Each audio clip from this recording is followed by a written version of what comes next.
Bien, esta semana han pasado un montón de cosas que voy a ver si puedo comprimirlas y explicar al menos las más importantes. La primera pasó el mismo lunes. Cuando volvíamos nos encontramos que cayó el fluido eléctrico y no pasó mucho tiempo para que empezaran a aparecer explicaciones, que si los rusos, que si los marroquíes, que si el comunista de Pedro Sánchez que estaba...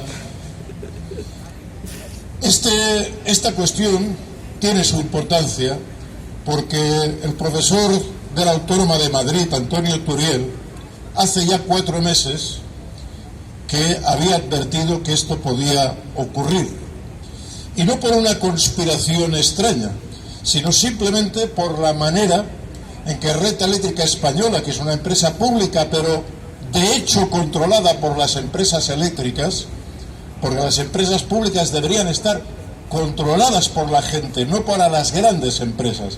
La Red Española acaba siendo una empresa en que el Estado pone dinero y les deja hacer lo que quieren a las empresas eléctricas. Y la explicación no es ahora cuestión de entrar en cuestiones técnicas, habrá que ver, pero lo más plausible es simplemente que Red Eléctrica Española no se ha adaptado a la incorporación de las energías renovables, la energía solar en particular. No solo la están boicoteando, porque una de las cosas curiosas es que en nuestro país nuestra máxima importación es energía, es petróleo. Y podríamos, en cambio, con energía solar, producir toda la energía que necesitamos. De hecho, Cataluña, con solo poner placas solares en los tejados de la ciudad de Barcelona, sin perder una hectárea de campo agrícola, podría alimentar la necesidad eléctrica de toda Cataluña. ¿Pero qué hacen? Bueno, boicotearlo a través de una mala conexión, a través de pagar mal la electricidad que genera la gente. No puede ser que cuando tú chupas de la red eléctrica te cobren 10 veces más que cuando tú pones un kilovatio desde tu placa solar en el sistema, justamente en las horas que la industria pide más energía. Y evidentemente esto tiene su importancia, porque si se pagara correctamente el kilovatio a los vecinos, se amortizaría muy rápidamente la instalación de placas solares, en 1 o 2 años. Y podríamos prescindir de quemar petróleo, de quemar gas y de tener que utilizar las reservas de agua para producir electricidad en lugar de utilizarlas para la agricultura. Pero bien, estamos en el más gran incógnita. Nadie da explicaciones.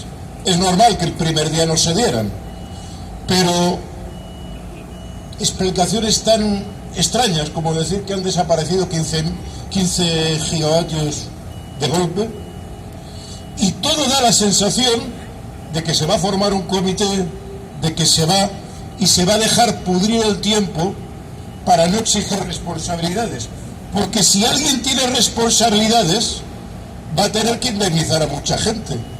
Y claro, ¿de quién es la responsabilidad?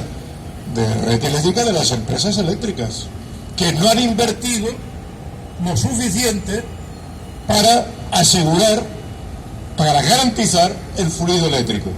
Pero hay más cosas. Ese día alguna gente lo pasó mal, porque se quedó encerrado en los ascensores, sobre todo, o se quedó encerrado en trenes. Adivinad quién salvó a la gente. ¿Las empresas privadas de ascensores? ¿Las empresas que han ido subdividiendo la empresa pública de ferrocarriles? Dejaron a la gente colgada horas y horas. Y al final, ¿quién actuó?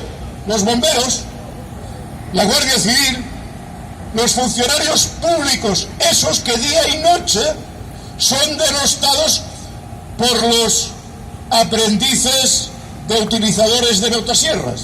Estos funcionarios que no sirven para nada, pero que cuando llueven chuzos, entonces se les pide que se suban a los edificios, rescaten a la gente.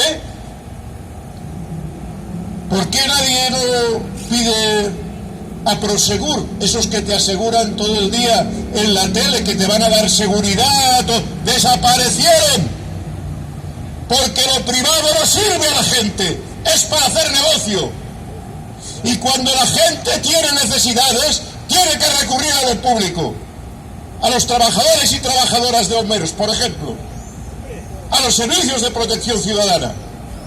Pero hubo más cosas. Ese día, los oligarcas de este país y los poderosos solo hablaban del problema de la seguridad, de qué va a pasar ahora que no funcionan los teléfonos, que se va a declarar la anarquía, que la gente va a robar ¿Y cuál fue la reacción de nuestro pueblo? Paseando por las ciudades era muy claro. La gente estaba con las radios a pilas, bailando en la calle, tomándose una Coca-Cola en las plazas, bailando. Nos tomamos un día de vacaciones porque las empresas dejaron de poder funcionar, claro. Y la gente lo vivía en fraternidad. La sociedad no es la que nos pintan estos oligarcas, gente egoísta, ladrona, ellos son los ladrones. El pueblo es solidario, fraternal, y sabe convivir perfectamente sin que lo controlen. Ha pasado otra segunda cosa. Ha aparecido el informe del BBVA sobre la distribución generacional de la riqueza. Y atención, porque viene a explicar, y ya lo están difundiendo algunos influencers a sueldo, que en este país los que menos han perdido, no los que han ganado, los que menos han perdido capacidad de renta ha sido la gente mayor. Hay varios factores que explican esto. Mucha gente mayor tiene vivienda en propiedad, porque la compraron durante su vida laboral, ha ahorrado, y en cambio los jóvenes tienen condiciones laborales precarias. Ahora bien, de esto se pueden hacer dos lecturas. Una lectura, la que implícitamente plantea el BBVA: mira qué privilegiados que son los viejos, mira lo que te están robando, chaval joven. Pero hay otra lectura, por ejemplo, también, otro de los datos que podemos citar en paralelo es que en nuestro país el 49% de los menores de 35 años viven con sus padres, igual que en Italia, en Grecia, en todo el sur de Europa. ¿Por qué? No porque les quiera mucho, que posiblemente también, sino porque no pueden vivir de manera autónoma. Y claro, aquí hay dos soluciones. O es un problema de quitarle a los viejos lo que tienen, o es un problema de que los jóvenes peleen como peleó nuestra generación, luchando por salarios dignos, por condiciones de trabajo. Sus padres no los vamos a poder amparar hasta la eternidad. El problema no lo tienen con la gente mayor, lo tienen con los oligarcas de este país, que cada vez se quedan una parte mayor del Producto Interior Bruto. Y por tanto, que espabilen, que se den cuenta que el destino está en sus manos y que nadie los va a proteger si ellos no se protegen. Tercera cuestión que quería hacer referencia. Ha habido el 1 de mayo, el Día de los Trabajadores. Debería ser un día para llenar las calles, porque de indemnidades y de conflictos estamos llenos. De pérdida de derechos, de gente trabajando en precario, de empresas que cierran y echan a la gente sin indemnizar. Pero la paradoja es que en la manifestación del 1 de mayo de la mañana había menos gente que nunca. Claro que seguramente que los líderes sindicales salieran diciendo que este 1 de mayo lo que se trataba era de poner impuestos a la gente para que pagaran el armamento, no es una forma de ayudar mucho a movilizar a la gente. Pero aún así hubo movilizaciones, y los que estuvimos, COESPE, Marea Pensionista, estuvimos en todas las manifestaciones del país explicando lo que pasa con las pensiones, explicando que la salida no es aumentar el gasto militar. Y por cierto, fuimos muy bien recibidos, porque en estas manifestaciones, aparte de algún dirigente corrupto, lo que hay son gente trabajadora, gente que intenta defender como puede en sus empresas los derechos laborales, y gente también bastante harta de que se tomen decisiones a sus espaldas. Intentamos ser lo más constructivos posibles, estuvimos en todas las manifestaciones, las de la mañana y las de los sindicatos alternativos por la tarde. Pero hemos de tener una mirada larga, porque es patético que en este momento la gente olvide las tradiciones que nos han permitido llegar donde estamos. Y yo quiero hacer memoria, o reivindicar la memoria, de la lucha de la clase trabajadora en un sentido amplio. Mirad, en este país, cuando la clase trabajadora ha estado unida, y ha sabido poner por delante lo que tiene en común en lugar de sus diferencias, ha conseguido victorias importantísimas. Yo al menos mencionaría tres. Una, la formación de la CNT, que es un poco distinta a como la recuerdan ahora aquellos que estaban en la manifestación de la tarde. Yo reivindicaría que vayamos a la historia, porque la CNT se forma en Barcelona ante dos impotencias. La impotencia del anarquismo radical poniendo bombas que solo servía para que mataran trabajadores y justificar la represión, y la impotencia de una UGT cada vez más reformista que defendía algunos sectores de trabajadores, pero que no llegaba a la mayoría. Y se pusieron de acuerdo socialistas, anarquistas, católicos, para crear un sindicato transversal. Y en la fundación de la CNT había anarquistas, había socialistas y había sobre todo muchísimos sindicatos que no eran ni una cosa ni la otra. A su cabeza estaba Seguí, un abogado muy inteligente, que en lugar de ponerse a pelear por este aspecto de mi ideología o este otro, puso por delante lo que unía a la gente, la jornada de 8 horas. Y aprovecharon la primera circunstancia, la huelga de la canadiense, para plantear una huelga general en 1919, ejemplo para todo el país, y que fue durísima, duró meses. Pero la gente resistió, y resistió porque ese sindicato estaba unido y representaba a todos. Tuvieran la religión que tuvieran, tuvieran el pensamiento político dentro del movimiento obrero que tuvieran. Defendían la jornada de 8 horas y la subida de salarios.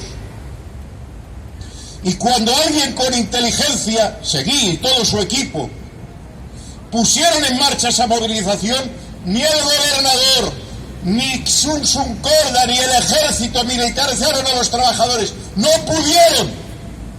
Y los trabajadores vencieron y consiguieron que el gobierno legislara la jornada de 8 horas, la primera gran victoria del movimiento obrero.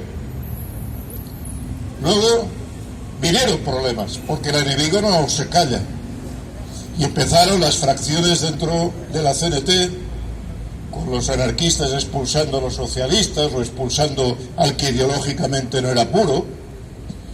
La nueva división, los socialistas se volvieron a marchar, la actuación del gobierno financiando a pistoleros para que mataran a los sindicalistas, y la guerra de pistoleros, que era muy curiosa, porque los pistoleros del Sindicato Libre y de la CNT no se mataban entre ellos. Los pistoleros del Sindicato Libre mataban a los dirigentes sindicales, entre otros a Seguí, a la cabeza que pensaba, a los dirigentes que en lugar de intentar convencer con una pistola, convencían en las asambleas, que tenían ascendente que eran capaces de movilizar. Segundo salto en la historia, muy corto. La República, reforma agraria no cumplida, llegada al poder de las derechas, y la gente del movimiento obrero, socialistas, comunistas, anarquistas, crean la Unión de Hermanos Proletarios y se levantan en Asturias. 3 semanas necesitó el ejército en la solitaria Asturias para ganar a esa gente, que encima se quedó sola, colgada en Asturias, porque en otros lugares del país las fracciones se seguían peleando, que si galgos o podencos, mientras que Franco llegaba a Asturias y hacía una escabechina. Tercer episodio, años 60, mineros en Asturias, creación de comisiones obreras, como sindicato que superaba la división entre UGT y CNT, que habían católicos, habían comunistas, habían socialistas, habían anarquistas. Un sindicato que se apoyaba en las asambleas de los pozos mineros, de los trabajadores, que se extendía creando comisiones de manera espontánea, sin liberados, sin nadie a sueldo. Los propios trabajadores defendían a sus presos o defendían a los que podían hacer menos horas porque hacían actividad sindical. Desde el año 63, en España, la redistribución de la renta cambió radicalmente y estábamos en una dictadura militar, pero cada año el porcentaje del PIB que iba a salarios era mayor. En el 66, Franco tuvo que poner en marcha la seguridad social y el movimiento obrero seguía avanzando, y lo podemos ver matemáticamente. Fue creciendo la parte de los salarios hasta los pactos de la Moncloa. División sindical. Uno puede tener la sensación que se reproducía en el mundo sindical aquello del turnismo político, unos, ahora los otros, y la casa sin barrer. Y sí, tuvimos libertad sindical, pero resulta que los sindicatos fueron menos eficaces porque desde entonces empezamos a perder parte del Producto Interior Bruto. Y hoy, de aquellas lluvias, estos lodos. Porque de aquellas lluvias conseguimos derechos sociales, un estatuto de los trabajadores que ya lo quisiéramos hoy, unos niveles salariales, unas contrataciones públicas y privadas, unos convenios colectivos que ya quisiéramos hoy. Y hoy lo que tenemos es lo poco que nos queda y que solo podemos mejorándolo uniéndonos de manera transversal, de manera fraternal entre todos los trabajadores, sacándonos de encima el sectarismo, porque creando muchos sindicatos pequeñitos enfrentados entre sí, que si tú tienes esta ideología, que si yo tengo la otra, que si tú eres independentista, que si yo soy anarquista, pero yo soy más anarquista o más socialista o más comunista, con eso lo único que nos hacen es dividirnos y destruirnos. Hemos de recuperar, y en parte modestamente, COESPE, que es transversal, en que convivimos gentes con muchas ideologías distintas, pero convivimos. Y además damos la cara uno por otros hasta niveles. ¿Por qué? Porque estamos convencidos de lo que hacemos y tenemos muy claro que lo que estamos defendiendo es la auditoría, es la subida de las pensiones con el IPC, es cerrar la brecha de género. Y frente a esto no hay ningún dirigente que pueda salir en los periódicos diciendo mañana que no, que las subidas estas para la guerra. Porque somos un movimiento participativo, empoderado de la gente, con miles de personas participando y con gente que sabe para qué está luchando, aunque seamos distintos. Y con esta fuerza somos imbatibles. Pero hay otra cuestión. Vamos a tener que hacer pedagogía. porque hoy tenemos, os lo decía, una lucha. El informe del BBVA es muy peligroso. O explicamos a los jóvenes que luchen, defiendan, se unan,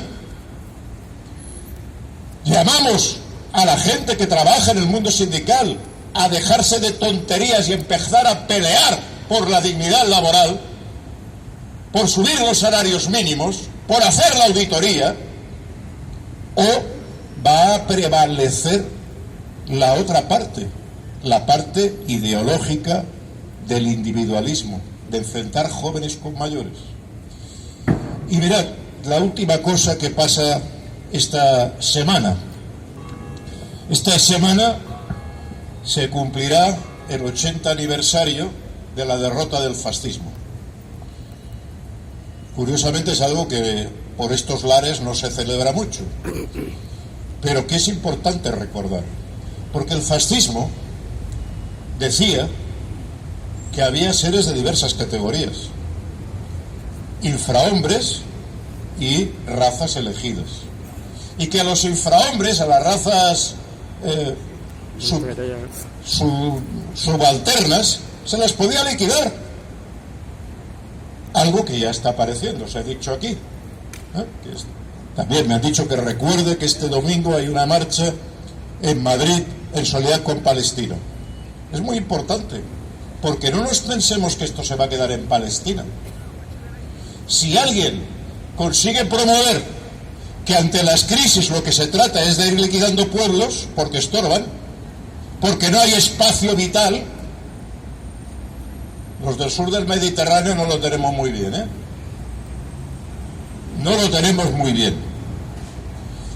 Pero frente a esta cuestión, yo he recordado una cuestión.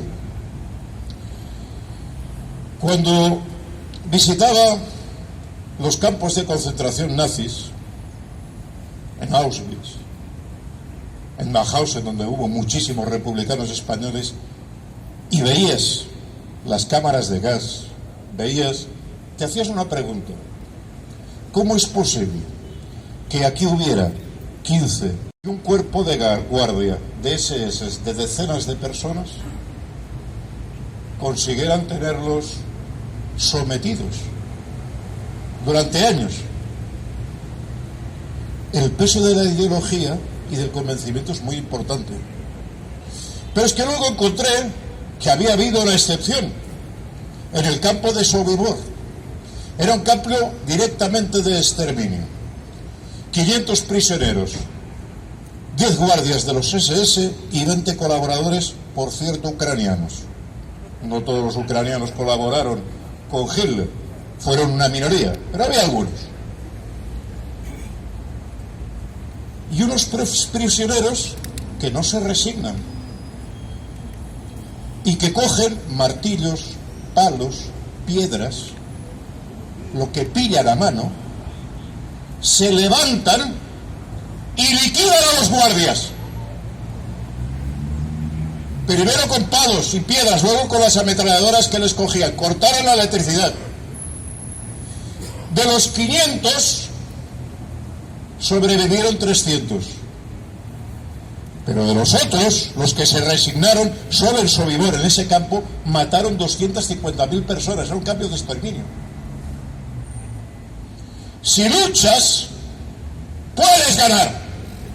Si te sometes al discurso del poderoso, te liquidan.